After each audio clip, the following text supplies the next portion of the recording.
इसराफ था, लिहाजा मैं बात कर रहा हूँ। हज़रत की किताब पढ़ने के लिए खुद भी सामने रखनी पड़ती है, मुल्ला से भी सामने रखना पड़ता है। और फिर जाकर हम जैसे तालिब इल्म एक सतर पढ़ते हैं तो उससे शुक्र करते हैं कि अल्लाह शुक्र है कि उन बुजुर्गों का कलाम कुछ दिमाग में आया, इसका मतलब ईमान मौजूद है, अल्हम्दुलिल्लाह, उसके सदक़े मग़फ़िरत होती है।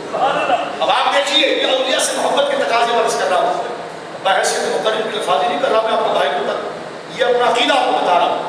सैयदुल औलिया अपनी महली शाह साहब रज़ी अल्लाह तआला ने बड़ी प्यारी बात की। जब मिर्ज़े के लौटों ने ये सवाल किया कि हज़रत ईसा भी तो आएंगे, हज़रत ईसा भी तो आएंगे क़यामत के करीब, तो ये ख़त्म नबूवत की मोहर तो टूट गई, क्योंकि आप तो कहते हो वो नबी हैं और नबी की नबूवत सल्ब नहीं हो सकती, और नबूवत के सल्ब होने का अगर अक़ीदा रखें तो कुफ्र है, नबूवत के सल्ब होने का अक़ीदा रखें तो कुफ्र है। तो ईसा अलैहिस्सलाम आसमान पर भी नबी, तो क़यामत के करीब भी नबी, जब नबी आ गए तो हुजूर आखिरी नबी और नबी मौजूद है। फिर साहब ने तो पहले लिखा कि ये इतना फसूदा सवाल है, इसका क्या जवाब है, लेकिन फरमाया कि मैं तफसील के लिए बात करता हूँ, जो आप अगर आप उसको सुने, इससे दरअसल देवबंदियों का मुकाला होता है, इसलिए मैं बात करता हूँ। और मिर्ज़ों का भी बड़ी प्यारी बात ये होती है, उस शाहान रसूल को मिजाज मिलना उनका शरसदर हो। यही मसला आपने तस्वीर बैन सुन्नी व शिया के अंदर मौला ने किया और खारजियों का जवाब दिया। फरमाया कि देखो, एक है ज़ुहूर नबूवत और एक है बुतून नबूवत।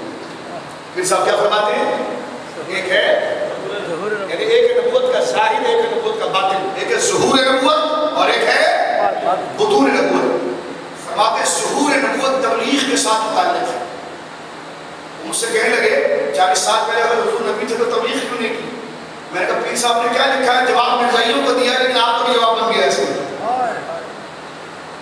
और पीर साहब की मसालत को कुर्बान जाओगे, तशरीह की इसलिए थी कि फितने उठेंगे और ये दलील उसके लिए हुज्जत बनेगी।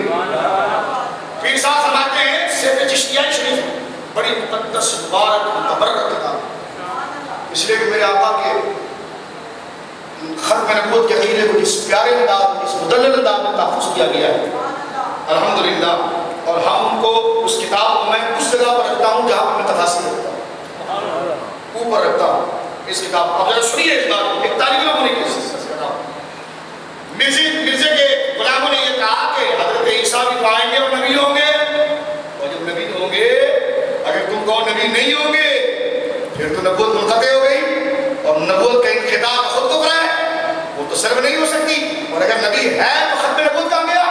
पीर साहब ने बड़ा प्यारा जवाब दिया।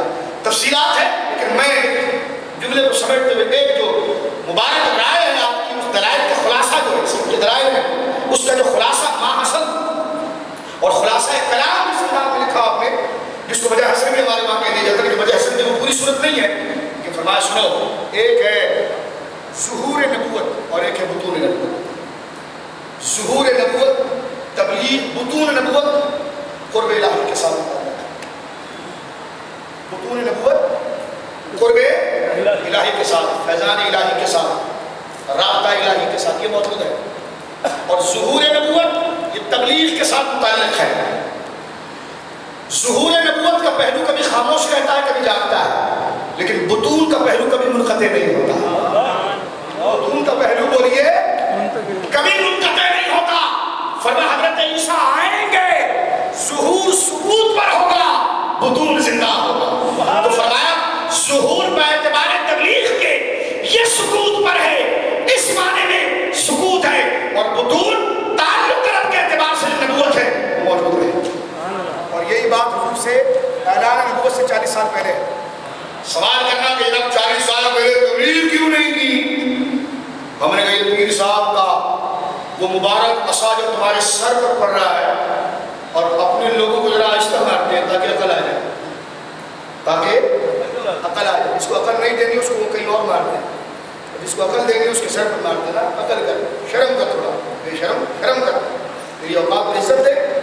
नबी पाक के लिए बात करता है, शर्म तुझे नहीं आती? रज़ील आदमी, सहाबा को नहीं देखा हदीस सुना है कि अब्दुल्लाह बिन रवाहा रसूलुल्लाह के गधे के पेशाब को इतर कहते हैं, तू बेशर्म बेहया बेगैरत, तो हुजूर की निस्बत माज़अल्लाह ये बकवास करता है कि सूरह अलम उतर गई, हुजूर नबी नहीं थे। ओ खुदा तुझे कुत्ते की मौत मारे, तूने सुन्नियत की खिदमत की होगी तो की होगी, लेकिन इतनी बड़ी गुस्ताखी सुन्नी बर्दाश्त नहीं कर सकते। सुन्नियों ने तेरा अदब भी मुस्तफा के लिए किया था, और तुझे जूता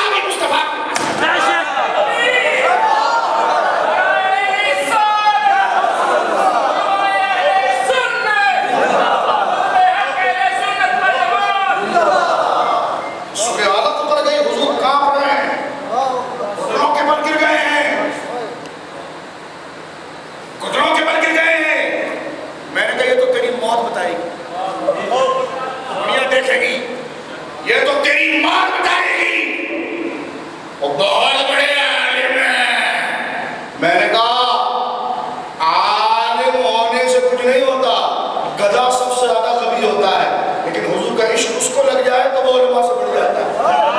अबे किताबें पढ़ने से आलिम नहीं होता, इश्क लगने से बंदा आलिम होता है। इश्क लगने से बंदा आलिम होता है। रसूलुल्लाह का तरास गोश, गधा तो सबसे कभी है, गधा तो सबसे, गधे में अकल होती है, बोलिए बात दीजिए मुझे, गधे में अकल होती है, गधा तो सबसे कभी है। मेरे मुस्तफा का प्यार लग गया तो गैर का भी आलिम हो गया। हमारे अकादमियों ने लिखा है अपनी तफासिर के अंदर कि जब मदीने में रुखसत हुई और लोग दूर दराज से आने लगे, हर एक की दाढ़ी और पगड़ी, पता न चले अपना कौन है, दल्लाल कौन है। साहबा कहते हम क्या करते थे, फरमाया हुजूर के उस हिमार, आपको समझाने के लिए अर्ज कर रहा हूं, उस गधे को, हिमार उस दराजगोश को कहते ले आते और बाजार में छोड़ देते। गधा सबसे कभी है, जो पढ़ ना सके उसको लोग गधा कहते हैं, लेकिन ये वो गधा है जो हुजूर का इश्क लग गया तो मौलवियों की दाढ़ियों से बढ़ गया, उनकी पगड़ियों से बढ़ गया, उनके इश्क से बढ़ गया। कौन मुल्ला, किसकी दाढ़ी, इसे इश्क लगा नहीं, इसे इश्क लगा नहीं है।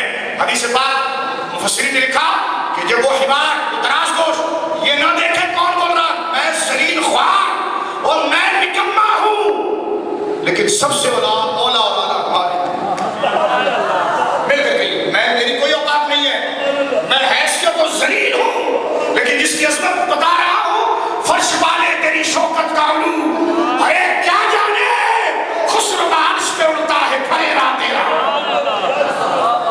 मुस्तफा की किस्मत है।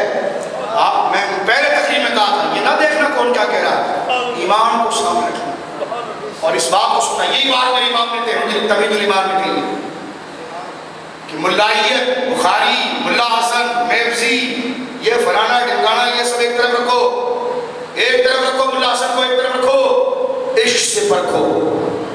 इश्क अगर उसके अंदर लग गया तो वो अगर हिमार भी है, हिमार भी है, हिमार भी है, तो साहबा कहते हैं उसको मजमे में छोड़ दे तो वो हर दाढ़ी वाले के आगे से गुजरता, जिसके आगे से गुजर गया हम कहते हैं शुक्र है मोमिन, सुभान अल्लाह, हम कहते हैं शुक्र है मोमिन है। और जिसके आगे उसने पेशाब कर दिया हम कहते हैं ये तो दाढ़ी रख कर मुनाफिक है।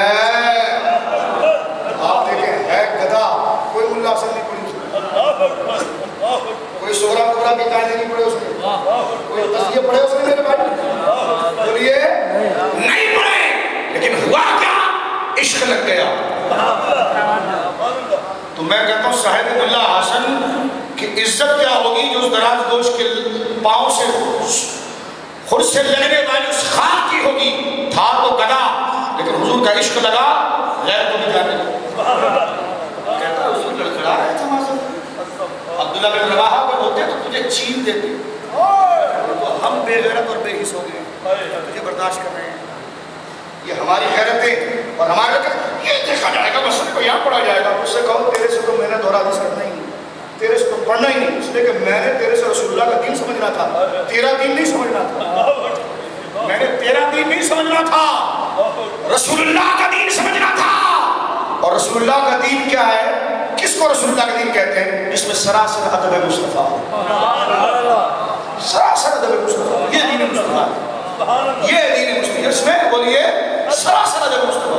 दराजगोश ने पेशाब कर दिया, अब्दुल्ला बिन रवाहा की नाक से, उसने नाक पर कपड़ा रखा और पेशाब से बचना दीन समझा। अब्दुल्ला बिन रवाहा ने घूंसा दिया, जमीन पर गिराया, कहा तू क्या कहता है, इसमें बदबू आ रही है, मुझे तो इसमें खुशबू आ रही है, गधे के पेशाब में खुशबू। ये हिमार दराजगोश मेरे मुस्तफा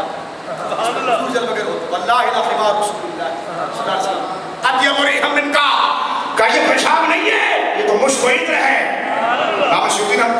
जमात तारीख में पढ़ते थे जिलालैन में, मुस्लिम का भाग नकल किए, तू कहता मेरे नाक के नखरे जल रहे हैं, तू कहता मेरे नाक के नखरे जल रहे हैं, जालिम, ये हिमार नहीं है, ये हिमार नहीं है, ये तो बुराक से ज्यादा अफजल है। और ये पेशाब थोड़ी है, ये तो इस तरह मुश्क है, हमें ऐसा कीजिए। वो कहने अजीब तुम मदरसे में पढ़ने आए, पेशाब का तुम मुश्क कह रहे हो। हमने कहा अगर तेरा होता ना तो दूर भागते, लेकिन मुस्तफ़ा से निस्बत रखने वाले जानवर का था, इसलिए वह उसको दीन कहते हैं। क्योंकि दीन हमें तुझ जैसे मुल्ला से नहीं लेना है, वो शाकान सहाबा से लेना है। इसी को मेरे इमाम अहमद रजा फाजिल बरेलवी ने बड़े खूबसूरत अंदाज में जिक्र किया, जिसको मैं आपकी खिदमत में पेश करके अर्ज करके खत्म करता हूँ। मेरे इमाम ने कहा क्या क्या दीन, फरमा उन्हें जाना उन्हें हमारा, उन्हें जाना उन्हें हमारा। अरे नार का ऐसे काम हुआ क्या फिर कलिल्लाहिल हम्द में दुनिया से